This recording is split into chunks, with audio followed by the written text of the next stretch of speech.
because you know what you look like. It's important. All right. This is Jackie with In the Key of Change. I'm here with Brian Waymire of Red Gorilla and the Red Gorilla Festival. You host up from 300 to 500 bands. How did you come up with the idea? Well, I'll be honest, it was an accident. I was managing a band here in Austin, who's a local band, and we just needed a place to play during this week, and so 11 years ago, we just got together 4 bands and started a party.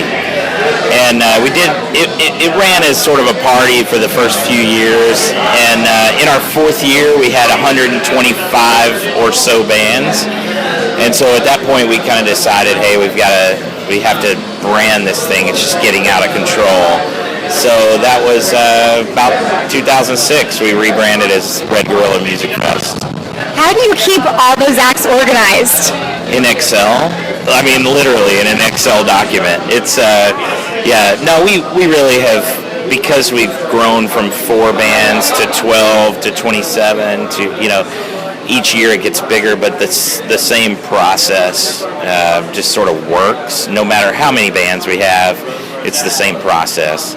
I think the hardest part is just coordinating load-ins and backline gear and things like that, because we provide all of the backline gear for our bands so that they don't have to haul their equipment around 6th Street.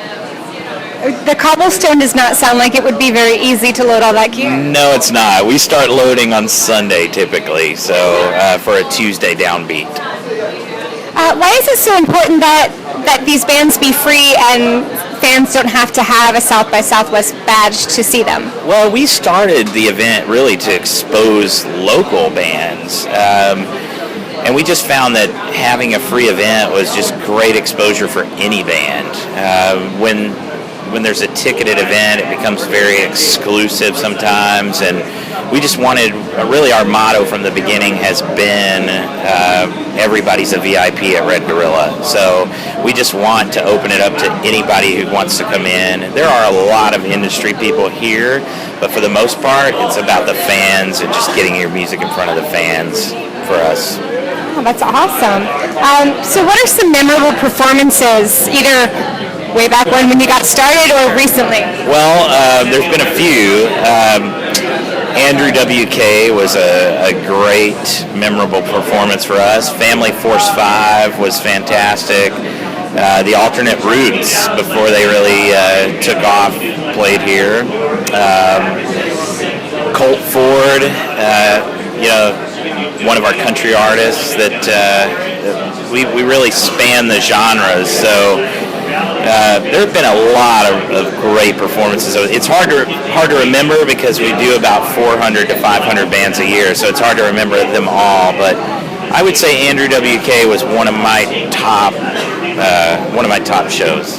He's quite a charismatic guy. I've had the pleasure of interviewing him, and I get one of my most memorable interviews. So I think that his personality speaks to that. Are there any acts that you've seen this year where you know that they have the potential to do something amazing and people really need to take notice? Absolutely. There are a couple. There's a girl from LA named Laura Johnston who I think is fantastic. I just got a text from one of our venues about a band called Mighty Mongo who the owner of the venue said they were the best band he's seen all week, so we just slotted them again for later in the week. And I would say the Hollywood Kills are a really great band. I think they're on the rise. So what do you do when South by Southwest is over? Well, I'm a booking agent the rest of the year. So I have an agency in Nashville. We book 37 artists. So the other 51 weeks of my year are spent booking shows all over. You don't sleep? You don't take a nap after all this? Well, I've got a 1-year-old at home, so I have to take naps. All you get to do is nap. Night, right? So I have to sleep.